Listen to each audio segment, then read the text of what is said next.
मई का महीना था और सूरज आग उगल रहा था। आसमान से जैसे लपटें गिर रही थीं। पेड़ पौधे झुलस रहे थे और पानी के गड्ढे सूखकर दरारें बन चुके थे। बरगद के पेड़ पर रहने वाली रीमा चिड़िया अपने पंखों से खुद को हवा कर रही थी। उफ, इतनी गर्मी कि चोंच खोलते ही हलक सूख रहा है। टुन्नू, कहीं से 2 बूंद पानी का जुगाड़ करो, वरना हम सब भुने हुए दाने बन जाएंगे। चिंता मत करो रीमा, मैं अभी उड़कर दूर वाली बावड़ी तक जाता हूँ। ताकत की कमी नहीं है मुझ में, बस ये धूप पंख जला रही है। तभी उनकी नन्ही बेटी चुटकी फुदकती हुई आई। मम्मा, पापा, बावड़ी का पानी तो गरम चाय जैसा हो गया है। मुझे तो आइसक्रीम वाली ठंडक चाहिए। अरे चुटकी बेटा, इतनी गर्मी में बाहर घूमो मत, वरना तुम्हारी तबीयत खराब हो जाएगी। तभी पंख फड़फड़ाती हुई हरियाली तोती वहां आई। वो हमेशा पूरे जंगल की खबरें सबसे पहले लाती थी। सुनो सुनो, बड़ी खबर। उस ऊंची पहाड़ी पर जो चील रहती है ना, उसकी गुफा के अंदर एक ठंडा झरना बह रहा है। वहाँ इतनी ठंडक है कि जैसे कुल्लू मनाली। अरे हट, सबको पता है वो चील कितनी खतरनाक है। वहां जाना मतलब अपनी शामत को दावत देना। मैं तो बहुत स्मार्ट हूँ, मैं तो धूप में भी छाता लगाकर घूम लूंगी। अपनी होशियारी छोड़ पिंकी, अगर वो गुफा मिल जाए तो मैं वहाँ आराम से चोरी का माल छिपा सकूंगा। और मेरा बेटा जग्गू भी धूप में काला पड़ रहा है। वैसे तो हम काले हैं ही, पर धूप से और काले हो जाएंगे तो रात में दिखेंगे ही नहीं। चील की गुफा ही एकमात्र रास्ता है। ऐसी बात है तो ठीक है, हम लोग वो चील की गुफा को कब्जा करेंगे। मैं अभी जाकर ताकतवर कबूतर को ले आती हूँ। मेरे पास एक बहुत अच्छा उपाय है। रीमा चिड़िया ने ठंडे दिमाग से सोचा। उसने अपने सबसे अच्छे दोस्त कबूतर और उसकी पत्नी लूसी के पास गई। कबूतर भोला था पर शरीर से बहुत ताकतवर था। रीमा बहन, आप जो कहेंगी मैं वही करूँगा, बस लूसी को मना लो, ये बहुत डरती है। डरती नहीं हूँ जी, चिंता करती हूँ। अगर चील ने पंजे मार दिए तो जड़ी बूटियां कहाँ से लाऊंगी। पर हाँ, इस गर्मी में प्यास से मरने से अच्छा है लड़कर मरना। सुनिए कबूतर भैया, चील को हम ताकत से नहीं दिमाग से हराएंगे। वो अकेली है और हम इतने सारे। दोपहर के वक्त जब चील अपनी गुफा के अंदर झपकी ले रही थी, ऑपरेशन ठंडी गुफा शुरू हुआ। आसमान में धूल का गुब्बार उठा। एक तरफ से कौवों की सेना और दूसरी तरफ से चिड़िया और कबूतरों का दल निकल पड़ा। कालू और पिंकी चील के गुफा के बाहर मंडराने लगे। होए बड़ी नाक वाली, ये देख, तेरी पूंछ के बाल झड़ रहे हैं। अरे कालू, मुझे तो ये चील थोड़ी सी पागल सी लग रही है। चलो ना यहाँ से चलते हैं। नीच कव्वो, तुम लोगों की इतनी हिम्मत। जैसे ही चील कालू के पीछे उड़ी, गुफा का रास्ता खाली हो गया।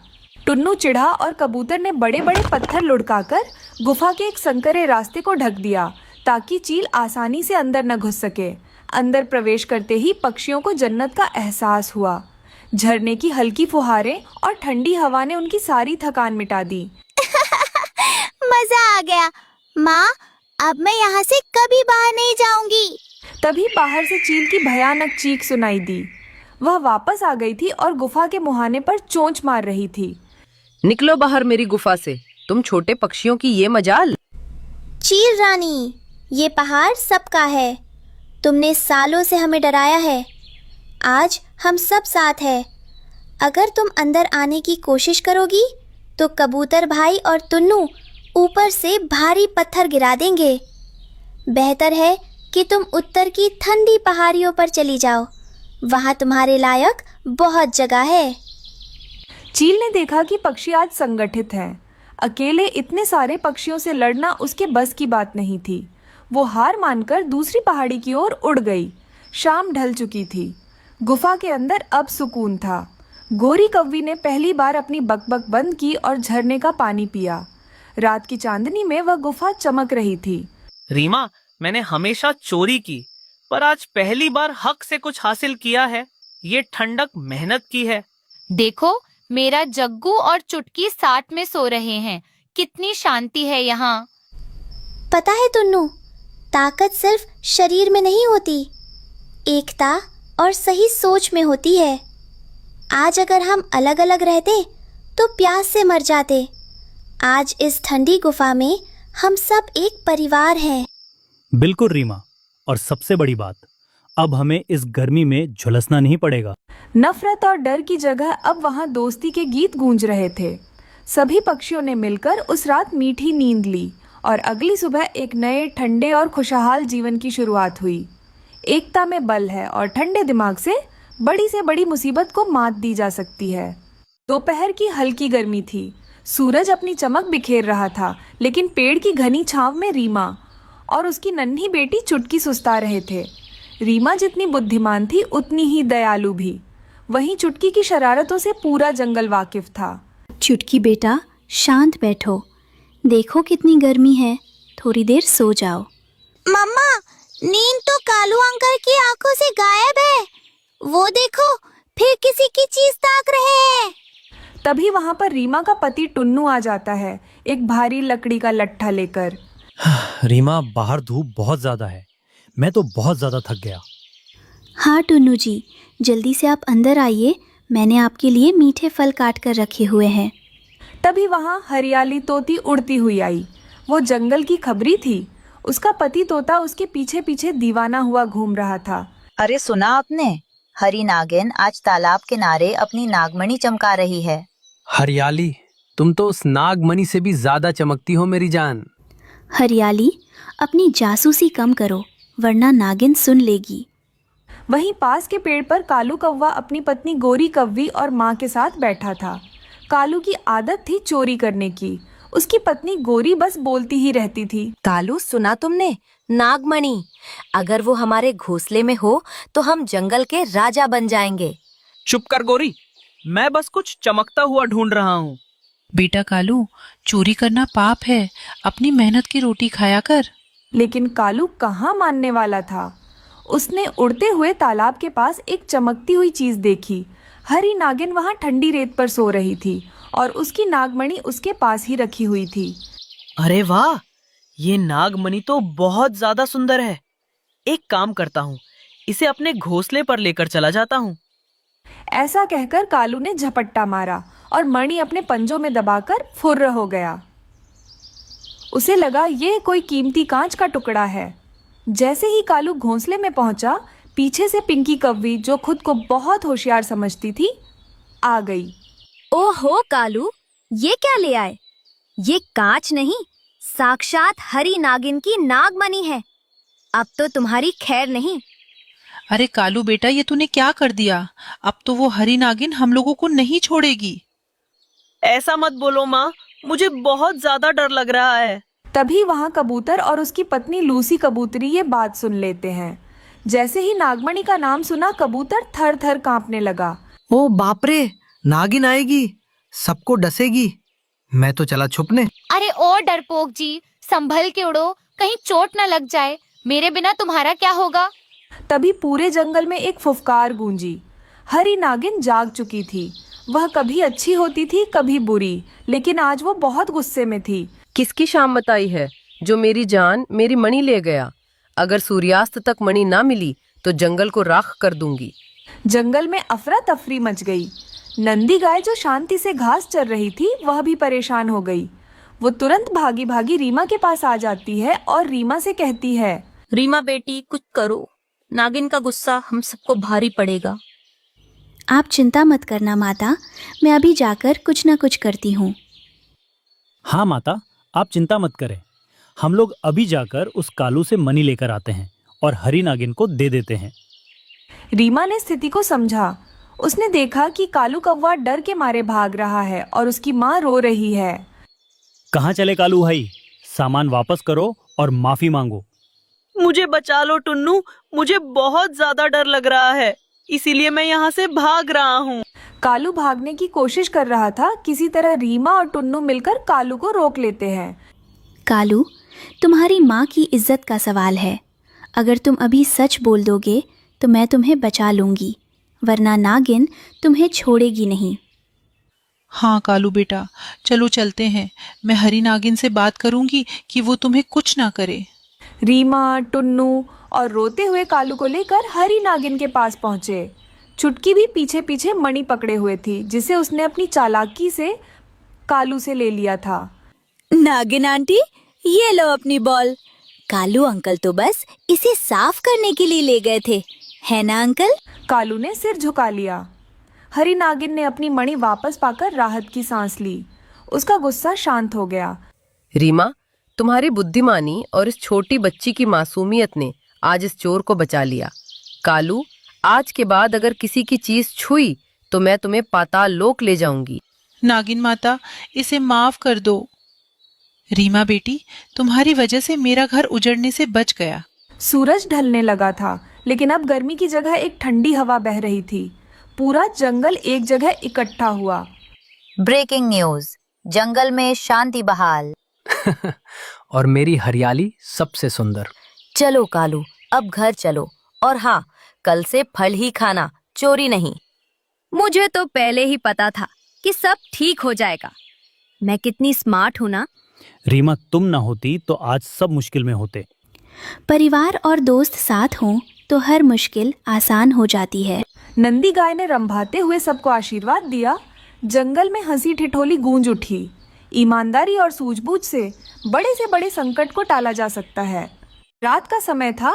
रीमा चिड़िया और हरियाली बाजार जाकर कुछ फल लेकर आ रहे थे। तभी उन लोगों को झाड़ियों में एक लावारिस अंडा मिला। वो अंडा किसी कौवे का था। अरे रीमा, ये क्या कर रही हो? ये तो कालू कौवे का अंडा लगता है। इसे यहीं छोड़ दो, मुसीबत गले मत डालो। हरियाली, अंडा चाहे जिसका भी हो, इसके अंदर एक जान है। मैं इसे मरने के लिए नहीं छोड़ सकती। रीमा ने उस अंडे को अपने घर ले आई और अपने घोंसले में रख लिया। कुछ दिनों बाद रीमा की अपनी बेटी चुटकी और वो नन्हा कौवा जग्गू एक साथ अंडे से बाहर आए। जग्गू बाकी चिड़िया से अलग था, काला, बड़ा और कांव कांव करने वाला। टुन्नू की माँ दादी को ये बिल्कुल पसंद नहीं था। टुन्नू, समझा अपनी पत्नी को, ये कालिक हमारे खानदान का नाम डुबोएगी। चिड़िया के घोंसले में कौवा, लोग क्या कहेंगे? माँ, रीमा ने जो किया वो ममता है, और अगर जग्गू इस घर में पला है तो वो मेरा बेटा है। उसकी मजबूती हमारे काम आएगी। हाँ माँ जी, ऐसा मत बोलिए। ये मेरा बेटा है, मैं इसे नहीं छोड़ सकती, इसके बिना नहीं रह सकती।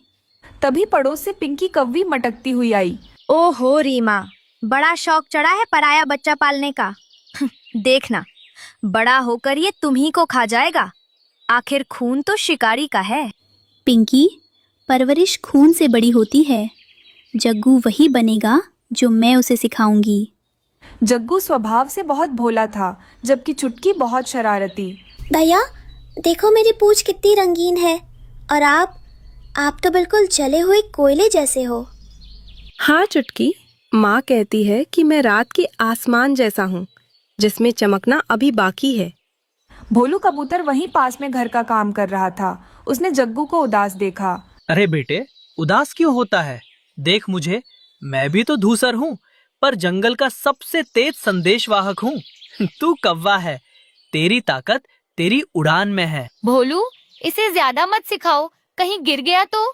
छुटकी बेटा, इसे ज्यादा धूप में मत जाने देना, बेचारा काला है और झुलस जाएगा। आप फिक्र मत कीजिए लूसी मासी, मैं बहुत ताकतवर हूँ, मुझे कुछ भी नहीं होगा। दूसरी तरफ कालू और गौरी झगड़ रहे थे, क्योंकि कालू कौवा, जो जग्गू का असली पिता था, उसे अपनी बेइज्जती महसूस होती थी कि उसका बेटा चिड़िया के बीच रह रहा है। गौरी, कलुवे, आज रात हम उस चिड़िया के घोंसले पर हमला करेंगे और जग्गू को उठा लाएंगे। वो हमारा बच्चा है। ठीक है बॉस, हम लोग वैसा ही करेंगे। उस टुन्नू को नहीं छोड़ेंगे। उसकी इतनी हिम्मत कि वो कौवे के बच्चे को पाल रहा है। नहीं कालू, रीमा ने उसे तब बचाया जब हमने उसे गरीबी के कारण छोड़ दिया था। वो उसे प्यार दे रही है, हम उसे सिर्फ नफरत देंगे। उसे वही रहने दो। ऐसा मत बोलो दीदी, वो आपका बेटा है। वो आपके पास रहेगा तो बहुत खुशी से रहेगा। नहीं कलवे भैया, वो रीमा को अपनी माँ मान चुका है। वो मुझे माँ नहीं मानेगा। मेरी बात सुनिए कालू जी, हम वो बिल्कुल भी नहीं जाएंगे। पर कालू नहीं माना। उसने आधी रात को रीमा के घर पर हमला कर दिया। कालू और कलुवे ने टुन्नू के घर को घेर लिया। टुन्नू अकेला लड़ रहा था पर कौवे भारी पड़ रहे थे। रीमा, बच्चों को लेकर भागो, मैं इन्हें रोकता हूँ। कहाँ जाओगे तुम? कहीं पर भी नहीं जाओगे। जग्गू मेरा बेटा है, मेरा बेटा मुझे लौटा दो, वरना मैं तुम लोगों को नहीं छोड़ूंगा। कालू जी नहीं, चलिए यहाँ से चलते हैं, मैं ये सब नहीं देख सकती। तुम चुप रहो दीदी।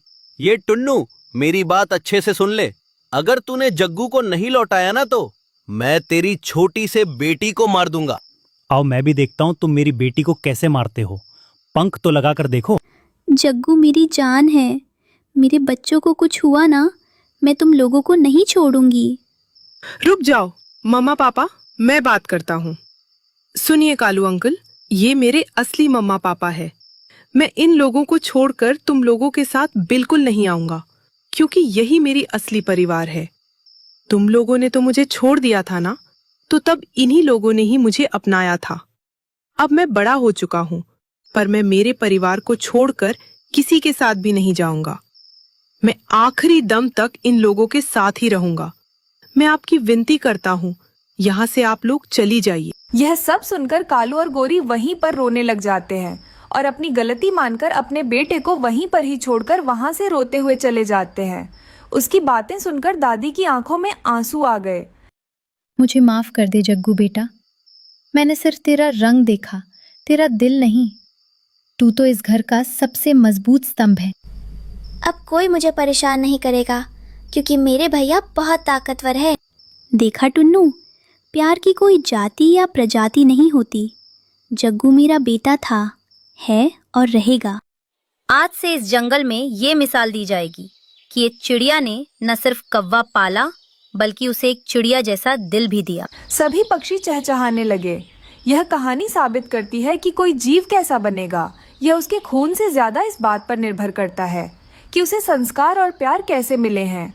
जग्गू एक कौवा का बच्चा था, लेकिन रीमा चिड़िया की ममता और सही सीख ने उसे एक रक्षक और दयालु पुत्र बना दिया। हरे भरे पेड़ों से लदे नीलगिरी के जंगल में कालू नाम का एक बहुत ही सीधा और भोला कौवा रहता था। कालू के पास अपना एक छोटा सा घर था और पूर्वजों का दिया हुआ कुछ थोड़ा बहुत सोना। पर कालू अकेला था। उसकी शादी नहीं हो पा रही थी, जिसे लेकर वो अक्सर उदास रहता था। मुझे तो लगता है कि मेरी शादी कभी भी नहीं होगी।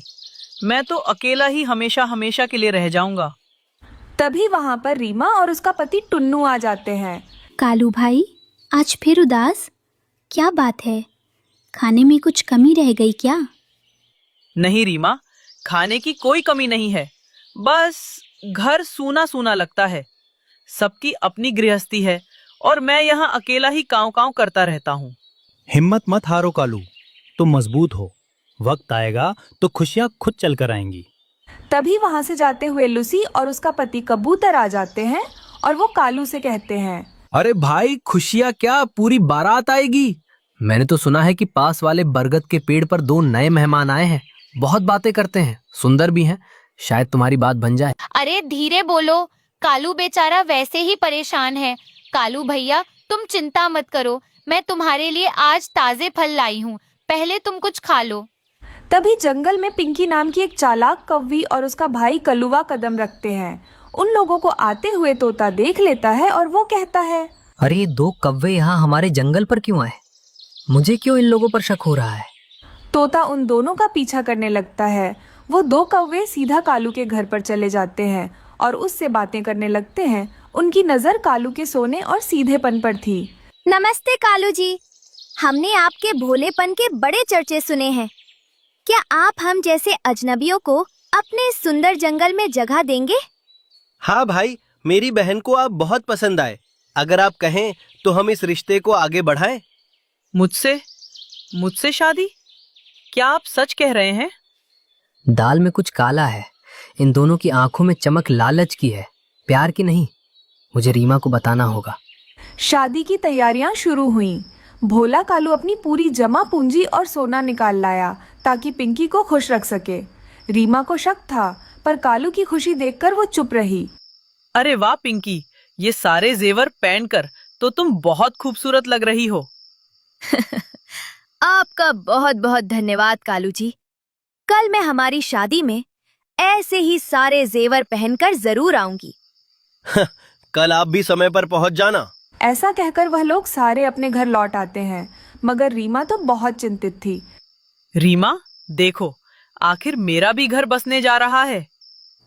कालू भाई, सावधानी अच्छी होती है, पर खैर आज तुम खुश हो तो हम भी खुश हैं। लेकिन जैसे ही रात ढली और सब सो गए, पिंकी और कलुआ ने अपना असली रंग दिखाया। उन्होंने कालू का सारा सोना और कीमती सामान एक पोटली में बांधा। जल्दी कर कलवा, इस बुद्धू को पता भी नहीं चलेगा। सारा सोना हमारा है। चलो, अब यहाँ से गायब होने का वक्त आ गया है। वो लोग सारा सोना लेकर उस जंगल छोड़कर भाग जाते हैं। रात बीत जाती है, सुबह हो जाती है। सुबह होते ही कालू वहाँ पर आकर देखता है तो वहाँ पर कुछ भी नहीं था। तब कालू को सारी बात पता चल जाती है और वह रोने लगता है। कालू पेड़ की डाल पर बैठकर फूट फूट कर रोने लगा। मैंने सबका भला चाहा, फिर मेरे साथ ऐसा क्यों हुआ? अब मैं और भी गरीब हो गया हूँ। धोखेबाज थे वो, पर तुम फिक्र मत करो कालू, हम तुम्हारे साथ हैं। कई दिन बीत गए। कालू अब पहले से भी ज्यादा चुप रहने लगा था। तभी एक दिन जंगल में गौरी नाम की कौवी और उसकी बूढ़ी माँ आए। गौरी दिखने में साधारण थी, पर उसका मन बहुत कोमल था। एक दिन कालू गौरी के घर के पास से जाने लगा। तभी गौरी की माँ गौरी से कहती है, बेटा गौरी, देखो वह कौवा कितना उदास बैठा है।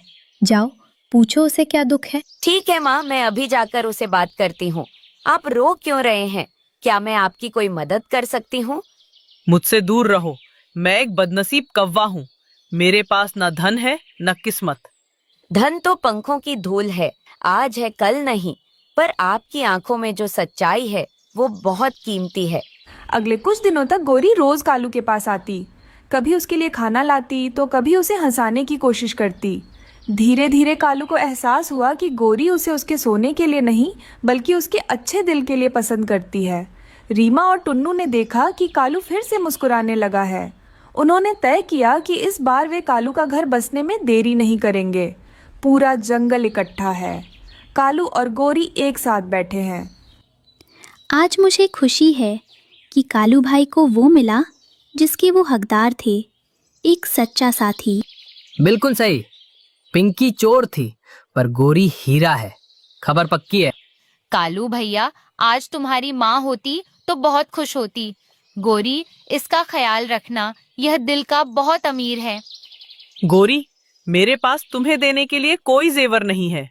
कालू जी, मुझे सोना नहीं चाहिए, मुझे बस उम्र भर का वो भरोसा चाहिए जो आपकी इन आंखों में है। हम साथ मिलकर मेहनत करेंगे और अपना घर फिर से सजाएंगे। तुमने मुझे फिर से जीना सिखा दिया गौरी। कालू और गौरी की शादी धूमधाम से हुई। कालू अब गरीब नहीं था क्योंकि उसके पास प्यार करने वाली पत्नी और वफादार दोस्त थे। जंगल के सभी पक्षी मिलकर गाने लगे और उस दिन के बाद कालू के घर में कभी उदासी नहीं आई।